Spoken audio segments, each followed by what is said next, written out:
प्रिय दर्शकों, ओम नमः शिवाय। आइए बहुत दिनों बाद मासिक राशिफल को देख लेते हैं। इससे पहले हमने धनु लग्न में सूर्य से सूर्य, चंद्र, मंगल, बुध, गुरु, शुक्र, शनि और राहु के फलादेशों वाली वीडियो को देखा, बनाया, समझा। अब उस केतु की बाकी रह गई, आगे भी चलेंगे। तब तक कि मासिक राशिफल भी देख लेते हैं कैसा रहने वाला है नवंबर माह मकर लग्न या मकर राशि वालों के लिए। और वीडियो में अंत तक बने रहें। क्रम से सभी बातों की चर्चा विस्तार से हम इस वीडियो में करेंगे। इससे पहले चैनल पर नए हो तो सब्सक्राइब कर लें, बेल आइकन को दबाएं और डिस्क्रिप्शन में बहुत सारी प्लेलिस्ट है, उसे देख के आप लाभ ले सकते हैं।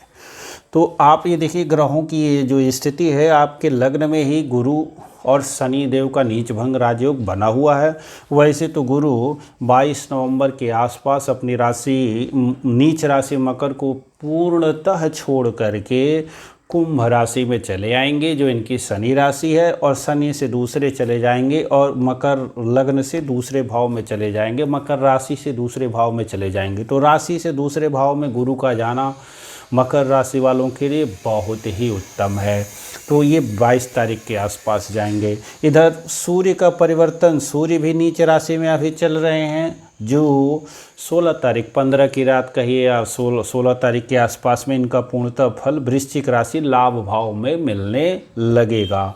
बुध अभी 1 तारीख को और 2 तारीख की दोपहर तक जो है कन्या में ही बने रहे हैं, आपके भाग्य भाव में, और 2 तारीख को बुध आ जाएंगे 10वें भाव में तुला राशि में। इसलिए एक ही दिन की बात है, हमने बुध को पहले से ही तुला में लिख दिया है। और मंगल यहीं पे तुला राशि में, जो उनकी सम राशि है, शुक्र के साथ समता है, यहीं पे अस्तगत चल रहे हैं। चंद्रमा आज जो वीडियो बन रही है तो यहाँ पे हैं ये, और ये 1 तारीख तक यानी कल तक आ जाएंगे ये कन्या राशि में। सर्वप्रथम राशिफल देखने के लिए चंद्रमा के फल को हम जान लें कि चंद्रमा लग्न में सुख देता है, अच्छा फल करता है। चंद्रमा तीसरे में जय आदि दिलाता है, अच्छा फल करेगा। जब चंद्रमा यहाँ आएगा मिथुन राशि में भी तो भी काफ़ी अच्छा फल करेगा। यहाँ उसकी उच्च राशि होगी तो यहाँ भी वो अच्छा फल कर जाएगा। यहाँ उसकी अपनी राशि है, यहाँ सुख देगा, बहुत ही उत्तम राजयोग प्रदान कर जाएगा। और चंद्रमा यहाँ करके 10वें भाव में हर प्रकार की सिद्धि दिला देगा। और जो भी कार्य पहले से चल रहे हैं तो यहाँ से 2-3 दिनों बाद चंद्रमा यहाँ पे आएंगे। कोई भी बड़ा कार्य करना होगा उस समय कीजिएगा, 4 ग्रह अच्छी पोजीशन में होंगे। और जब चंद्रमा यहाँ होंगे तो भी इस सूर्य का नीच भंग रहेगा। अब मकर राशि वालों के लिए पीछे का ये सूर्य की नीच राशि हो जाने के कारण बहुत बड़ा दुष्परिणाम यदि कहीं बताया गया होगा, आप सुने भी होंगे, तो ऐसा बिल्कुल नहीं मिला। और थंबनेल में हमने डाला है कि आपकी ये 7.5 निष्प्रभावी रहेगी इधर, और इधर आपकी बल्ले बल्ले रहने वाली है। तो मुझे तो लगा है कि पिछले 15-20 दिनों से रही है बल्ले बल्ले, और आगे तो और रहने वाली है। तो मकर राशि वाले विगत के जब शनि देव यहाँ 2.5 साल आपके धनु में जो विशेष परेशानी दिए हैं, उनको धीरे धीरे आप तो रिकवर कर ही रहे हैं। फिर गुरु नीच होकर के यहाँ आ गए थे, तो फिर रिकवरी में थोड़ी जो दिक्कत आ गई, अब पुनः वो समय आ गया। गुरु अब लगभग स्थिर हो गए, बॉर्डर पे आ गए हैं, जाने ही वाले हैं। और 15-20 दिन पहले गुरु अगली राशि का फल देने भी लगते हैं। तो अब एक तरह से गुरु का फल यहाँ आ ही गया है दूसरे भाव का। तो अब 7.5 का प्रभाव आपके ऊपर निष्फल रहेगा, बिल्कुल ही नहीं रहेगा, बल्कि योगप्रद रहने वाला है। कई राजयोग, शनि का ससयोग राजयोग बना हुआ है, सस महापुरुष राजयोग, गुरु का नीच भंग राजयोग बना ही हुआ है। इधर सूर्य का भी नीचत्व भंग बना हुआ है। कैसे? क्योंकि सूर्य यहाँ दिग्बली होते हैं और 10वें भाव में बड़ा अच्छा फल कर जाते हैं। पहली बात ये नीचत्व भंग और कैसे हो जाएगा, तो लग्न से ये केंद्र में है, और सूर्य का जो उच्चनाथ है, नीच भंग वाले राजयोग की वीडियो में हमने विस्तार से बताया है पुराने शास्त्रों का उदाहरण देते हुए। तो जो सूर्य का उच्चनाथ मंगल होता है, सूर्य मेष राशि में उच्च होते हैं, अर्थात उच्चनाथ मंगल, और मंगल लग्न से केंद्र में है। जब चंद्रमा आ जाएंगे तो चंद्रमा से भी केंद्र में हो जाएगा। सूर्य का 2.5 दिनों तक के लिए बन जाएगा नीच भंग राजयोग। तो आपका सरकार से कोई काम है, सरकारी अधिकारियों से कोई काम है, टेंडर है या कोई चेक आदि पहले से रुका हुआ है, बिल्डिंग कंस्ट्रक्शन आदि के कार्य कराते हैं और वो पहले से फंसा हुआ है पैसा, उसके लिए है।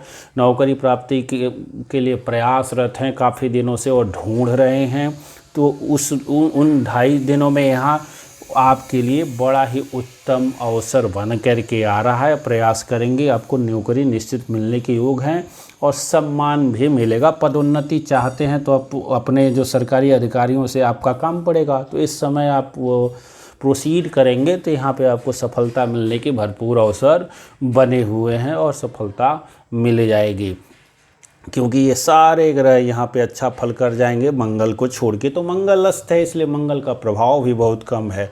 बुध यहाँ निश्चित तौर पे आपको सफलता दिला देगा। चंद्रमा भी आएगा, वो भी सफलता दिला देगा। शनि की दृष्टि है, अर्थात स्वयं आप पदोन्नति के लिए चेष्टारत हैं, अपने सारे कामों को बनाने के लिए चेष्टारत हैं, काम आपका अवश्य होगा। गुरु की लगभग दृष्टि, 9वीं दृष्टि यहीं पड़ेगी, क्योंकि गुरु यहाँ नहीं है, गुरु यहाँ है, यहाँ तो यहाँ से इनकी 9वीं दृष्टि एकदम यहाँ पे पड़ रही है। थोड़े दिनों में पूरी तरह से पड़ ही जाएगी। 10वीं दृष्टि भी होती ही है 25%, तो ये लाभ आपको मिलेगा।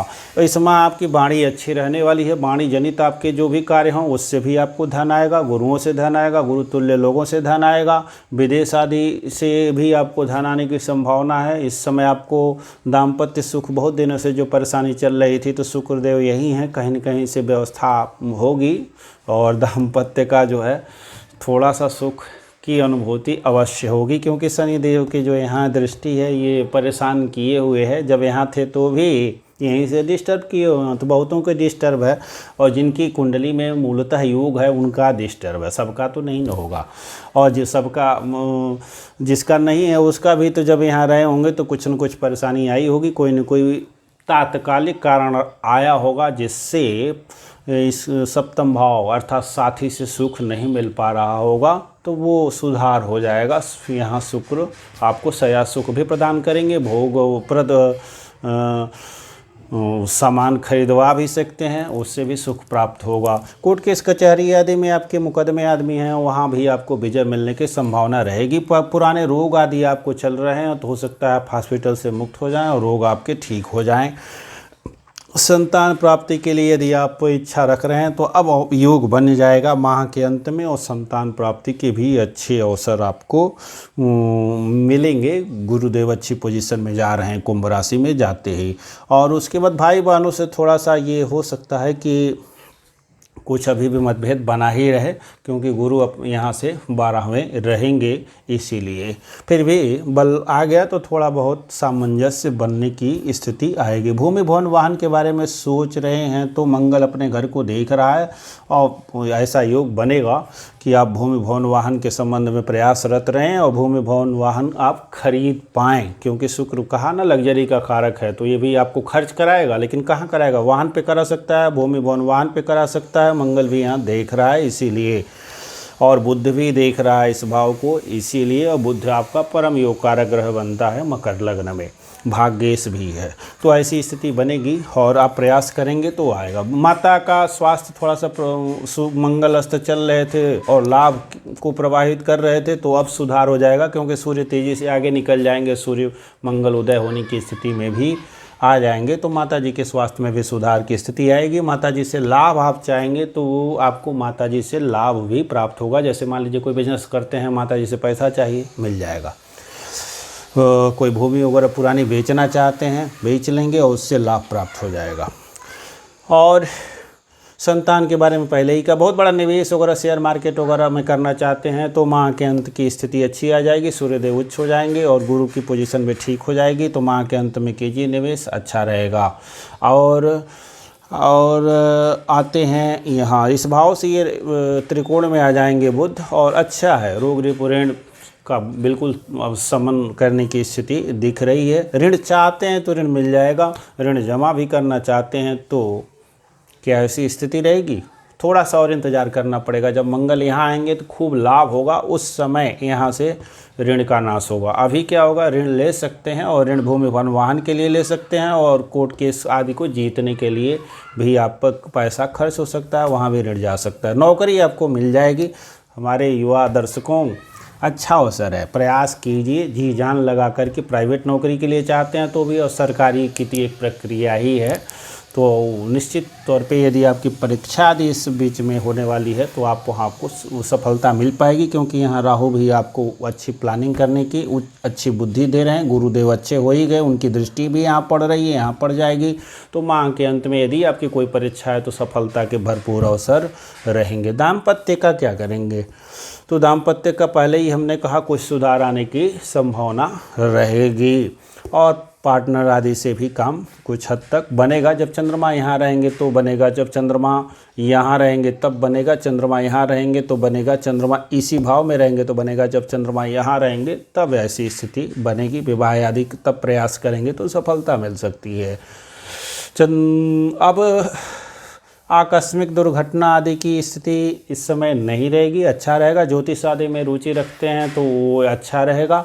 वसीयत आदि के धन वगैरह हैं, बीमा आदि मिलना उलना है तो माह के अंत में ऐसी स्थिति बनेगी कि वो चाहेंगे तो मिलेगा। रिसर्च आदि के क्षेत्रों के लिए अच्छा अवसर बनेगा, उसमें आप प्रयास कर सकते हैं, अच्छी सफलता मिलेगी। भाग्योदय भी होने की संभावना प्रबलतः दिख रही है। पिताजी के स्वास्थ्य को लेकर के कोई भी चिंतित रहने की ज़रूरत अब नहीं रहेगी। बुध यहाँ भी अच्छी पोजीशन में रहेंगे और पिताजी के भी स्वास्थ्य में सुधार रहेगा। हाँ, जब बहुत आगे चले जाएंगे, माह के अंत में मंगल के नज़दीक जाएंगे तो बुध थोड़ी सी पीड़ित अवश्य होंगे, तब पिता के स्वास्थ्य के लिए हो सकता है थोड़ी सी दिक्कत आवे। तो पिताजी वृद्ध होंगे तो विशेष सावधान रहना है, दवा आदि करा लेना है, अन्यथा तो शुरुआत में अभी ठीक रहेगा। माह के अंत की बात करें, और राज्य की चर्चा तो पहले ही कर ली गई। लाभ की चर्चा, माह के अंत में लाभ भी काफ़ी सुधरेगा, और जब सूर्यदेव का परिवर्तन हो जाएगा 15 तारीख तो लाभ तो छप्पड़ फाड़ के आएगा, तो खूब लाभ लीजिएगा।